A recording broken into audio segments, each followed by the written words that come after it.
Dunay duha ka sala nga gisgutan sa Biblia. Ingon siya nga, the sin of rebellion and the sin of presumptuousness.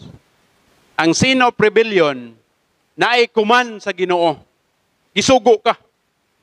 Ang Diyos mingdihog nimo, isugo ka sa Diyos, pero wala nimo sugta ang sugos Ginoo. Mao na siya ay sin of rebellion. Yan na po ikaduha, wa ka suguas Ginoo. Pero nagbuot-buot ka.